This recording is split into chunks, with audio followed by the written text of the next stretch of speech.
شانۆگەری کورد تونجای ئۆزەل ku bi xwe xelkê Bakurê Kurdistaniyê bi derfetên xwe li Enqere paytexta Tirkiyeyê yekêm car berhema nivîskarî biyanê Frans Kafka ya bi navê ji Akademî re raportek bi Kurdî û bi şêweyeke kenwarî rewşa mirovahî û şaristaniyan pêşkêşê şanûhezên Kurd yên li Enqerê kir. Özel ku ev bi salan e li Tirkiye û Bakurê Kurdistanê şanogeriyê dikin, ji Kurdistan 24 re rewşa şanoya Kurdî û astengehên li pêşiya wan raber kir. Demekî kêmahiya sahnê me hene, kêmahiya sahnê me taybet hene li Bakur. Bi rastî jî ev pirsgirêkekî mezin e.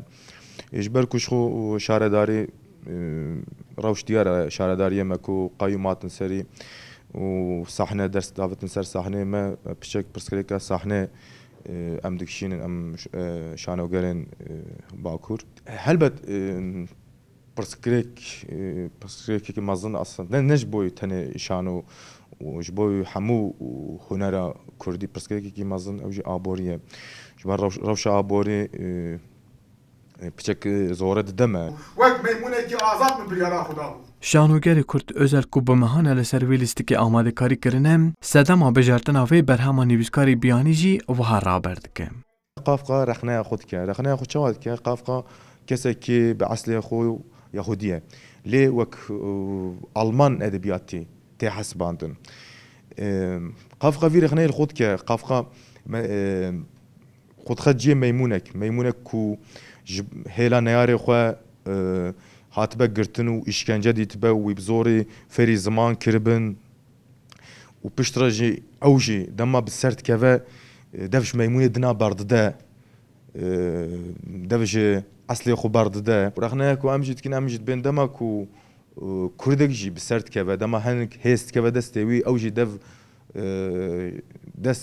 dev ji Kurdên bin dest berdide. Şanoya ku di şexsê meymunekê de zilim û zordariya kesên serdestî neber çawan, şanûhezên Enqerê jî ji bo xwe çend peyam jê derxistine û hin şanûhezên Kurd jî çîroka vê lîstikê dişibînin welatê xwe. Ji bo jî bi min peyameke baş bû ez dikarim bo welatê xwe ji vê yekê bibînim hanê derdora me yani insaniyet mirovatiyek ve sahtiyek ku dixwaze bi serdestan bi serdestên xwe xwe bide qebûlkirinê lê belê digel vê jî her çi xwaz bixwaze jî serdest wê yekê qebûl nake. Zordariya serdest qebûl zordestiya serdestê xwe hiç kes qebûl bike jî her çi qas awayekî xweş bibîne jî nikare xwe bide qebûlkirinê. Temaşekirina şanoyekê Kurdî li Enqereyê tiştê gelek keyfxweş e.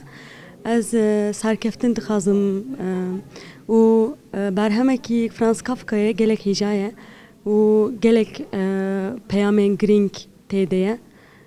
Gelek xweş bû, balkêş bû. Ev lîstika jalî şanogerê Kurd Tuncay Özel ve bi Kurdî tê lîstin û her wiha di 16mîn Festîvala Şanoyê Asa Qiza Rojhilatê Kurdistanê jî xelata lîstikvanê herî başiyê şanoyê wergirtiye ji berhema nivîskarê Yahudî Frans Kafka ya ku di sala 1917 de raportek derbarê meymûnan de nivîsandibû hatiye wergerandin. Di vê berhema Kafka de zilma mirovahî û talankeriya şaristaniyan tê vegotin.